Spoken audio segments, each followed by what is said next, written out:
Generate ചെയ്യാൻ വേണ്ടി നമുക്ക് 2 അപ്രോച്ചുകളാണുള്ളത്. അപ്പോൾ 2 മാത്തമാറ്റീഷ്യൻസാണ് ആ മെത്തേഡ്സ് ഡെവലപ്പ് ചെയ്തത്. ഒന്ന് മെർസൻ, ദെൻ സെക്കൻഡ് ഈസ് ഫെർമാറ്റ്. അപ്പോൾ ഈ 2 മാത്തമാറ്റീഷ്യൻസിനും പ്രൈം നമ്പേഴ്സ് ജനറേറ്റ് ചെയ്യാൻ വേണ്ടി 2 ഫോർമുലാസ് ഐഡൻറ്റിഫൈ ചെയ്തു. പക്ഷേ ഈ ഫോർമുല ഉപയോഗിക്കുമ്പോൾ അതിൻ്റേതായ പ്രശ്നങ്ങളുണ്ടായിരുന്നു. അതുകൊണ്ട് ജനറേറ്റ് ചെയ്യുന്ന എല്ലാ നമ്പേഴ്സും പ്രൈമായിട്ട് തന്നെ കിട്ടിയിരുന്നില്ല എന്നുള്ളതാണ് അതിൻ്റെ പ്രശ്നം. First one is Mersenne prime. അപ്പോൾ മെർസൻ എന്ന് പറഞ്ഞ മാത്തമാറ്റീഷ്യൻ ഡെവലപ്പ് ചെയ്ത ഫോർമുലയാണ് ഈ കാണുന്നത്. MP = 2p-1. ഈ പി എന്ന് പറഞ്ഞാൽ നമ്മുടെ പ്രൈം നമ്പേഴ്സ് 2, 3, 5 മുതലുള്ള പ്രൈം നമ്പേഴ്സ് നമുക്ക് ഓരോന്ന് കൊടുത്ത് നോക്കുമ്പോൾ ഈ ഇക്വേഷൻ സബ്സ്റ്റിറ്റ്യൂട്ട് ചെയ്തുമ്പോൾ നമുക്ക് ജനറേറ്റ് ചെയ്യുന്ന കിട്ടുന്ന നമ്പേഴ്സ് നമ്മൾ മെർസൻ നമ്പേഴ്സ് എന്നാണ് വിളിച്ചിരുന്നത്.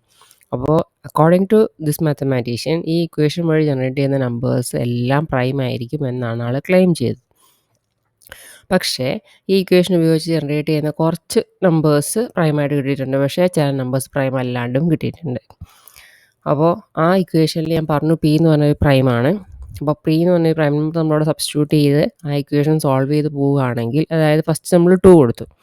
അപ്പോൾ 2^2 - 1. 2^2 എന്ന് പറയുമ്പോൾ എന്തായി 4. 4 - 1 is 3. അപ്പോൾ അതാണ് M2. അതുപോലെ M3 കൊടുക്കുകയാണെങ്കിൽ 2^3 - 1. 2^3 എന്ന് പറയുമ്പോൾ നമുക്കറിയാം 8 ആണ്. 8 - 1 is 7. ഈ 5 കൊടുത്താൽ 2^5 - 1, അതായത് 32 - 1 is 31. M7 ആകുമ്പം 2^7 - 1. 2^7 എന്ന് നമുക്കറിയാം 128 ആണ്. 128 - 1 = 127. അപ്പോൾ ഇവിടെ വരെ നമുക്ക് കിട്ടിയതെല്ലാം പ്രൈം നമ്പേഴ്സ് ആണ്. നെക്സ്റ്റ് പ്രൈം 11 നമ്മൾ സബ്സ്റ്റിറ്റ്യൂട്ട് ചെയ്യുമ്പോൾ 2^11 - 1. അപ്പോൾ 2^11 - 1 നമുക്ക് ചെയ്ത് കഴിയുമ്പോൾ കിട്ടുന്ന വാല്യൂ എന്ന് വെച്ചാൽ 2047 ആണ്. അപ്പോൾ 2047 എന്ന് പറഞ്ഞാൽ can be represented by using numbers 23 and 18. അപ്പോൾ അങ്ങനെ 2 ഫാക്ടേഴ്സ് നമുക്ക് 2047 ഐഡൻറ്റിഫൈ ചെയ്യാൻ വേണ്ടി പറ്റും. ഇപ്പോൾ പ്രൈം നമ്പർ ആണെന്നുണ്ടെങ്കിൽ അതിന് 1ഉം ആ നമ്പറും മാത്രമേ ഫാക്ടേഴ്സ് ആയിട്ട് വരാൻ പാടുള്ളൂ. അപ്പോൾ ഇവിടെ ഈ നമ്പറിന് വേറെ ഫാക്ടേഴ്സ് ഐഡൻറ്റിഫൈ ചെയ്യാൻ പറ്റി എന്ന് പറഞ്ഞാൽ അതിൻ്റെ മീനിങ് ആ നമ്പർ പ്രൈം അല്ല. അപ്പോൾ ബാക്കി ഉള്ള ഈ നമ്പേഴ്സൊക്കെ പ്രൈമാണ്. പക്ഷേ ഈ MP അല്ലെങ്കിൽ മെർസൻ ഫോർമുല ഉപയോഗിച്ച് ജനറേറ്റ് ചെയ്തിട്ടുള്ള പ്രൈംസിൽ കുറച്ച് നമ്പേഴ്സ് പ്രൈം ആണെങ്കിൽ കൂടിയും പ്രൈം അല്ലാത്ത നമ്പേഴ്സ് അത് ജനറേറ്റ് ചെയ്തിട്ടുണ്ട്. So it turned out that M11 is not a prime. അപ്പോൾ ഇതുവരെ 41 മെർസൻ പ്രൈം നമ്പേഴ്സ് ഐഡൻറ്റിഫൈ ചെയ്തിട്ടുണ്ട്. ഏറ്റവും ലേറ്റസ്റ്റ് വണ്ണാണ് ഈ എഴുതിയേക്കുന്നത്. ഇത്രയും ലാർജസ്റ്റ് നമ്പറാണ്. ഇതുകൊണ്ട് ജനറേറ്റ് ചെയ്യുന്ന very large number with these many digits. അപ്പോൾ ഇപ്പോഴും അത് സെർച്ച് കണ്ടിന്യൂ ചെയ്തുകൊണ്ടിരിക്കുകയാണ്. അപ്പോൾ ഈ ഒരു ഫോം, അതായത് MP = 2p-1 എന്ന ഫോമിലുള്ള ഏതൊരു നമ്പറിനും നമുക്ക് മെർസൻ പ്രൈം എന്ന് പറയാം. ആൻഡ് ഒരു പി എന്ന് പറയുന്നത് പ്രൈം ആയിരിക്കണം. ഇനി ഈ MP ജനറേറ്റ് ചെയ്ത് കിട്ടുന്ന value it may or may not be prime. Prime ആവണം നമുക്ക് നിർബന്ധമൊന്നുമില്ല. ചിലപ്പോൾ പ്രൈം കിട്ടുന്ന പ്രൈം ആയിരിക്കും, ചിലപ്പം പ്രൈം അല്ലാത്തതും കിട്ടാം. അപ്പോൾ പ്രൈം നമ്പേഴ്സ് ജനറേറ്റ് ചെയ്യാനുള്ള ഒരു അപ്രോച്ച് ആയിരുന്നു. പക്ഷേ അത് കംപ്ലീറ്റ്ലി സക്സസ്ഫുൾ ആയിട്ടില്ല.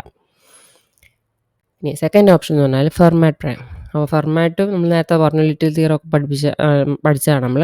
അപ്പോൾ അതിൻ്റെ അകത്തുണ്ടായിരുന്ന ആൾ തന്നെയാണ് ഈ ഫെർമാറ്റ് എന്ന് പറയുന്നത്. അപ്പോൾ he also try to find a formula for generating primes.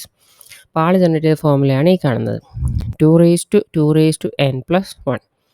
അപ്പോൾ ഇതിൽ പ്രൈം നമ്പർ അല്ല, n എന്ന് പറഞ്ഞാൽ നമ്മുടെ സാധാരണ നമ്പേഴ്സ് 0, 1, 2, 3 എന്നുള്ളതാണ് കൺസിഡർ ചെയ്യുന്നത്. ഫെർമാറ്റ് ഇതിൽ ടെസ്റ്റ് ചെയ്തത് F4 വരെയുള്ള നമ്പേഴ്സാണ്. പക്ഷേ F5 വന്നപ്പോഴത്തേക്കും അത് പ്രൈം അല്ലാത്ത സിറ്റുവേഷനിലേക്ക് മാറി. ഇനി F0 നമ്മൾ കൺസിഡർ ചെയ്യുകയാണെങ്കിൽ 2^2^0. നമുക്കറിയാം 2^0 എന്ന് പറഞ്ഞാൽ 1 ആണ്. So 2^1 + 1 that is 2 + 1 that is equal to 3 കിട്ടും. ഇനി F1 നമ്മൾ കൺസിഡർ ചെയ്താൽ 2^2^1. അപ്പോൾ 2^1 എന്ന് പറയുമ്പോൾ 2 തന്നെയാണ്. സോ 2^2 എന്ന് പറയുമ്പോൾ 4 + 1 is 5. അതാണ് F1 = 5. ഇനി F2 നമ്മൾ കൺസിഡർ ചെയ്താൽ 2^2^2. നമുക്ക് 2^2 എന്ന് പറയുമ്പോൾ എന്തായി 4 ആയി. സോ 2^4 എന്ന് പറയുമ്പോൾ 16 ആയി. 16 + 1 is 17. അപ്പോൾ അങ്ങനെ F3, F4 ഒക്കെ ഐഡൻറ്റിഫൈ ചെയ്യുമ്പോഴും പ്രൈം നമ്പേഴ്സ് തന്നെ കിട്ടി.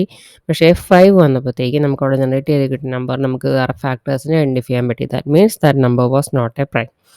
സോ F4 വരെയുള്ള നമ്പേഴ്സ് എല്ലാം പ്രൈമായിട്ടാണ് ഇവിടെ ഐഡൻറ്റിഫൈ ചെയ്തിരുന്നത്. പക്ഷേ F4-നേക്കാളും ഗ്രേറ്റർ ആയിട്ടുള്ളവരെ ഒന്നും പ്രൈമായിട്ട് കംപ്ലീറ്റ്ലി പ്രൂവൺ ചെയ്യാൻ സാധിച്ചിട്ടില്ല. ഇനി അതുപോലെ തന്നെ F24 വരെയുള്ള പല നമ്പേഴ്സും പ്രൈം അല്ല, കോമ്പോസിറ്റ് ആണെന്നുള്ളത് പ്രൂവ് ചെയ്യപ്പെട്ടിട്ടുണ്ട്. അപ്പോൾ പ്രൈം നമ്പേഴ്സ് ജനറേറ്റ് ചെയ്യാനുള്ള അപ്രോച്ചസ് എന്ന് ചോദിച്ചാൽ നമുക്ക് ഈ 2 കേസുകൾ മാത്രമാണ് മെയിനായിട്ട് പറയാൻ പറ്റുക. മെർസൻ പ്രൈം ആൻഡ് ഫെർമാറ്റ് പ്രൈം. 2 പേരുടെ ഇക്വേഷൻസ് അറിഞ്ഞിരിക്കുക. ഇക്വേഷൻസിൽ കുറച്ച് വാല്യൂ സബ്സ്റ്റിറ്റ്യൂട്ട് ചെയ്ത് കുറച്ച് സാമ്പിൾ വാല്യൂസ് നമുക്ക് അവിടെ ഐഡൻറ്റിഫൈ ചെയ്ത് വെക്കാൻ പറ്റും. പിന്നെ എവിടെ മുതലാണ് അല്ലെങ്കിൽ ഏതൊക്കെ നമ്പേഴ്സിലാണ് ഈ 2 അപ്രോച്ചുകൾ ഫെയിൽ ആയെന്നുള്ളത് റെപ്രസെൻറ്റ് ചെയ്ത് കഴിഞ്ഞാൽ അത്രേ ഉള്ളൂ ആ topic. So that's all of module